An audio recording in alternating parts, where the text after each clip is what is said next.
Hello बच्चों, welcome to the session. आज का session class number 3 for general test paper NCET 2026 exam. अगर आप भी एनसीईटी एग्ज़ाम की तैयारी कर रहे हैं तो चैनल को ज़रूर सब्सक्राइब कीजिए for the quality content and the valid information about the examination. So देखो, सही समय पर सही इंफॉर्मेशन मिलना बेहद ज़रूरी है। सारा खेल आजकल इंफॉर्मेशन डाटा का ही तो है ना। समझते हो आप सभी लोग। चलिए स्टार्ट करते हैं। जैसा कि मैंने पिछले सेशंस में भी बताया है, ये हमारी जो क्लासेस है जनरल टेस्ट एग्जाम के लिए, पेपर के लिए अल्टरनेट डेज पर हो रही है और हर एक क्लास में हम लोग 3 टॉपिक्स को कवर कर रहे हैं with all the key features. ठीक, तो चलो सबसे पहली चीज़ देखो, आज के जो 3 टॉपिक है ना, बड़े ही यूनिक टॉपिक है क्योंकि हम लोग बात करने वाले हैं इंडिया की कुछ ऐसी चीज़ों में जो कि इसको वर्ल्ड में फर्स्ट थिंग बनाती है। ठीक, जैसे कि Chenab rail bridge, world highest railway bridge, विश्व का सबसे ऊंचा रेल पुल चिनाब रेल ब्रिज। ठीक, तो चलो स्टार्ट करते हैं। Chenab rail bridge is built over the Chenab river. समझ में आ ही रहा है वो तो खैर। In the Reasi district of Jammu and Kashmir. तो सबसे इंपॉर्टेंट चीज, चिनाब रेल ब्रिज कहाँ बना है? चिनाब रिवर के ऊपर बना हुआ है। किस रिवर पर बना है? चिनाब रिवर पर। कहाँ पर? Reasi district of Jammu and Kashmir, Jammu and Kashmir के रिसाई जिले में। It mark the completion of Udhampur Srinagar Baramulla rail link. ये आपको याद रखना है, USBRL। U for Udhampur, S for Srinagar, B for Baramulla, R for rail and L for link. तो ये एक प्रोजेक्ट है, a major engineering achievement in India's rail history. ये एक बहुत ही, आप कह सकते हैं कि बड़ी एक योजना थी इंडियन रेलवे के लिए। उसके completion Chenab rail bridge formation से होता है। द प्रोजेक्ट क्या, इसका मकसद क्या है? The project aim to connect the Kashmir valley with the rest India's railway network. Kashmir घाटी को भारतीय राष्ट्रीय रेल नेटवर्क से जोड़ना इसका पहला उद्देश्य था इस परियोजना का। ओके, क्या फीचर्स है भाई इसके? फीचर्स क्या है? हाइट कितना?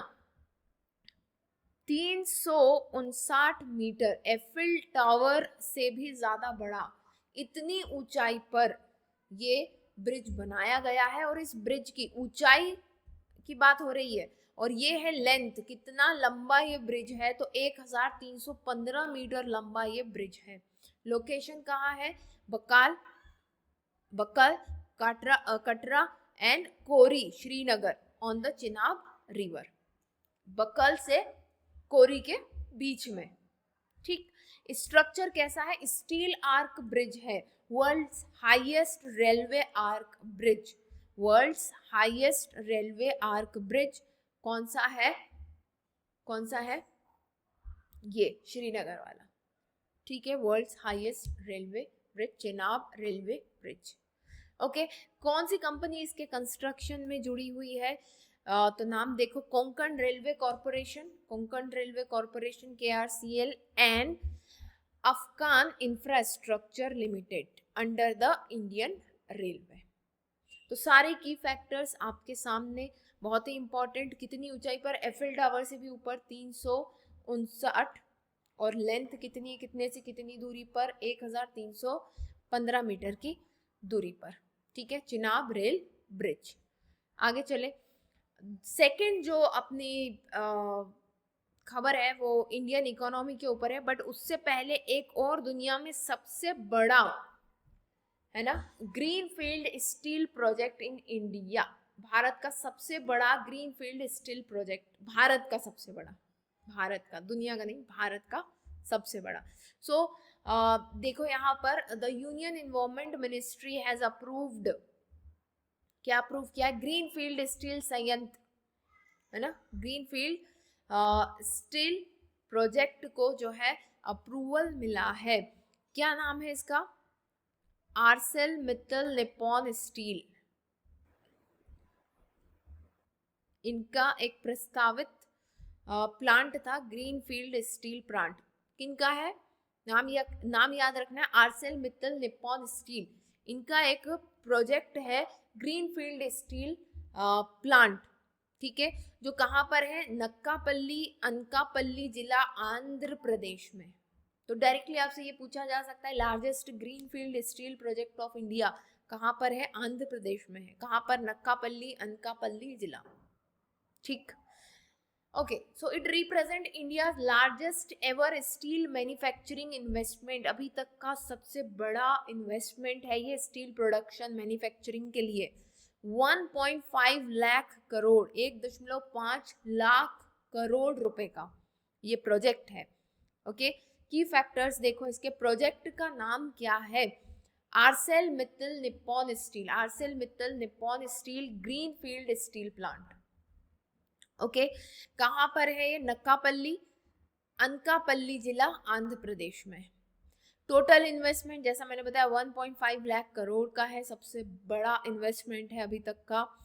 और इसकी जो कैपेसिटी है, कितनी कैपेसिटी है, कैपेसिटी है इसकी 8.2 MTPA। What is MTPA? MTPA is million ton annual production, है ना, million turns per annum, million turns per annum, मतलब हर साल ये 8.2 मिलियन टन स्टील मैन्युफैक्चर करेगा।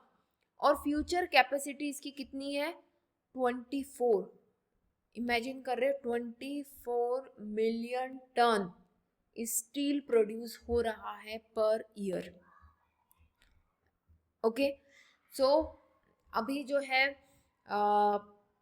इसको अप्रूवल सबसे फास्टेस्ट अप्रूवल मिला 14 महीने में, सारा कुछ इसका हो गया। और अभी इसका जो है जिसको बोलते हैं ना हम कि फॉर्मेशन, इसका कंस्ट्रक्शन जो है अब स्टार्ट हो चुका है, ठीक। पार्टनरशिप किस किस की है इसमें, सो आर्सेलर मित्तल वैश्विक स्टील कंपनी और जापान की निप्पॉन स्टील, इनकी पार्टनरशिप है इसमें, ठीक है ना। तो ये कैपेसिटी आपको ध्यान में रखना है, इसका इन्वेस्टमेंट कितना है और कहाँ पर है ये आपको याद रखना है, आंध्र प्रदेश में है। ओके, अब चलते हैं कि भाई इंडिया जो है वो 2025 में दुनिया की 4th लार्जेस्ट इकोनॉमी बन चुका है। So India become the world's 4th largest economy. Bharat बना विश्व की 4थी सबसे बड़ी अर्थव्यवस्था। कैसे, देखो यहाँ पर according to International Monetary Fund, India has officially become the world 4th largest economy surpassing Japan. Japan को पीछे छोड़ते हुए इंडिया अब वर्ल्ड में 4th नंबर पर आ चुका है। दुनिया की 4थी सबसे बड़ी इकोनॉमी इंडिया है अब। इंडियाज इकोनॉमिक पोजीशन कैसी है, India's gross domestic product currently stands 4.3 trillion US dollar. तो जीडीपी कितनी है अभी, 4.3 ट्रिलियन यूएस डॉलर की है, placing it just behind the United States, China and Germany. So हमसे आगे कौन है, सबसे पहले नंबर पर है यूनाइटेड स्टेट, दूसरे नंबर पर है चाइना और थर्ड नंबर पर कौन है, जर्मनी है, ठीक है। और उसके बाद चौथे नंबर पर हम हैं, पहले जापान था अब हम हैं, जापान को हमने पीछे छोड़ दिया, ठीक है। चलो भाई आगे इसके कुछ मुख्य बिंदु देख लिए जाए। सो 4th largest economy in the world 2025, चौथी सबसे बड़ी वैश्विक अर्थव्यवस्था। जापान को हमने छोड़ दिया है पीछे। करंट जीडीपी हमारी 4.3 ट्रिलियन है। प्रोजेक्टेड 2028 तक हम 5.5 ट्रिलियन की इकोनॉमी बन जाएंगे। And then we will become, अगर हम ये अचीव कर लेते हैं 2028 तक, अगर हमारी इकोनॉमी 5.5 ट्रिलियन डॉलर की हो जाती है, तो फिर हम जो है जर्मनी को भी पीछे छोड़ देंगे और 3rd लार्जेस्ट इकोनॉमी बन जाएंगी। मतलब सबसे पहले जो है यूएसए, चाइना और फिर इंडिया होगा, ठीक है, अमेरिका और चीन के बाद, ठीक। तो हमारी जो अभी इकोनॉमी है वो किस रेट से ग्रो कर रही है, India continue to grow over 6% annually, the highest among the major global economy. तो अगर हम जितनी भी ग्लोबल इकोनॉमीज है उनको देखें तो जो ग्रोइंग रेट है हमारा वो 6% का एनुअल ग्रोइंग रेट है जीडीपी का। So that is very very that is the highest rate among the global economies, ठीक है, तो आज के ये हमारे 3 मुख्य बातें थी। आई होप कि आपने इनको नोट कर लिया होगा, नहीं किया होगा तो जैसा मैंने आपको बताया है, ऐप पर फ्री PDF सेक्शन में आपको इन सभी क्लासेस के PDF मिल जाएंगे। कोई डाउट हो तो कमेंट सेक्शन में ज़रूर लिखें। कोई पर्सनल कैरियर से रिलेटेड डाउट है तो आप डायरेक्टली मुझे इंस्टाग्राम पर भी मैसेज कर सकते हैं। ओके, चलिए तो नेक्स्ट सेशन में मिलते हैं, तब तक के लिए best of luck and bye.